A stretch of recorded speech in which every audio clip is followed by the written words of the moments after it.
Welcome back to the show. Well, as Prime Minister Malcolm Turnbull celebrates 1 year in the top job, we are joined this morning by the man who replaced Tony Abbott, the launch of Polypedal in Canberra this morning. Tony, good morning to you.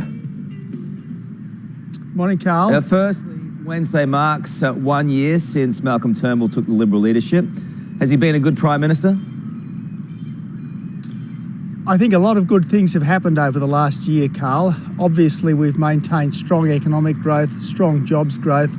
We went to the election and got a mandate for a tough cop on the beat in the construction industry, for strong governance of unions, similar to company governance.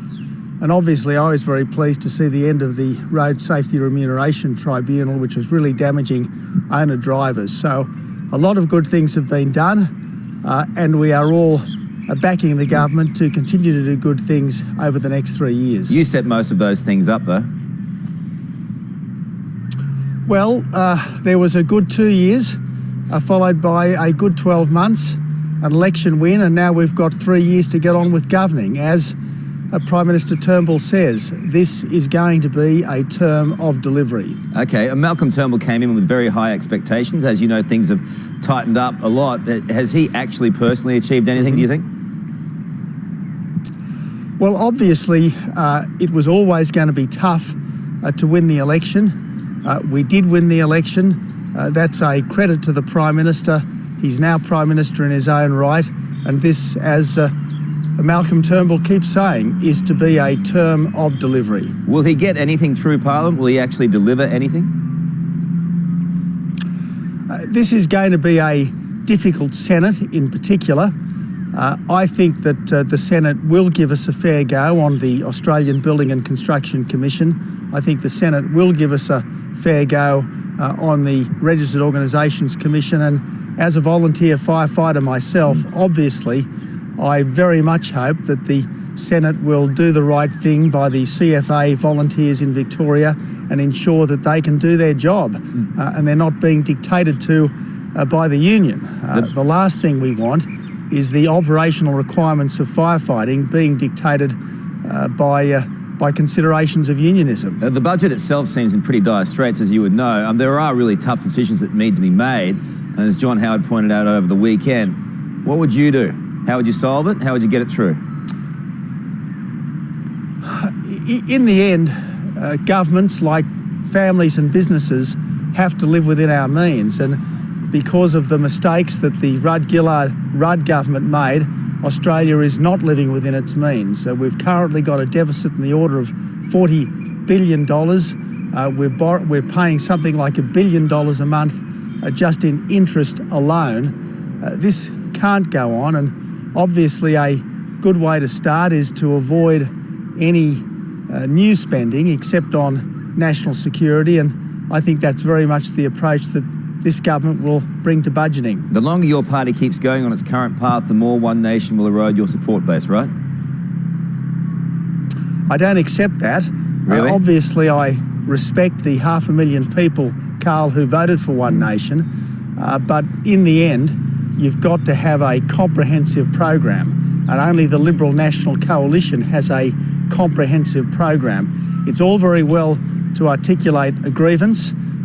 It's sometimes very necessary to articulate a grievance, but in the end, our country needs solutions, not just grievances. And if you want solutions, decent Liberal Conservative solutions, you've got to go with the Liberal National Coalition. Does it still hurt as we approach that year anniversary? Does it still hurt you personally? Well, it's not about me, Carl. It never has been about me. It's got to be about our country. Yeah. And the best thing for our country right now is to get behind the Turnbull government and help a good government to succeed. You'd be a better Prime Minister now than you were? Well, we learn all the time. All of us learn all the time, Carl, and I suppose I've had 12 months to reflect on the strengths and indeed the weaknesses of my government, but the important thing now is to get behind the government that we've got, make it as successful as it can be, and that's certainly what I'm determined to do and what all my colleagues are determined to do. Not something you'd ever rule out again, though, yeah? Well, Carl, I'm determined to be the best possible member for Warringah in this term of Parliament, Obviously, I am, in my own way, a standard bearer for liberal conservative values, but the important thing is to get behind the good government that we've got and help it to be as successful as it possibly can be. Okay, well, you haven't exactly said no. Carl, what the point I've made again and again. I understand. Okay, let's talk about polypedal. It's a great. We're running out. The Abbott era is over, but the polypedal, I have to say, goes on, and I'm going to join Angus Taylor and General Peter Lay. I think are going to join me now. Yeah, come on, fellas, come on in. Tell us about it.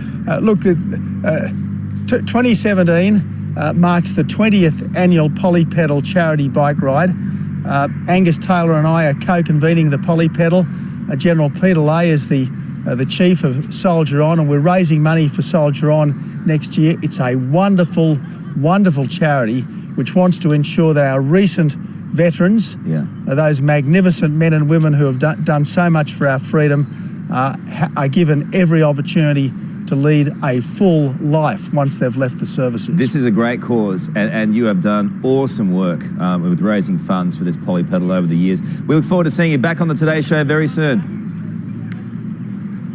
Well, I look forward to talking to you, Carl, and maybe we might talk a little bit more about polypedal next time. We can always do that. Thank you, Tony. Talk to you soon. Good on you, mate.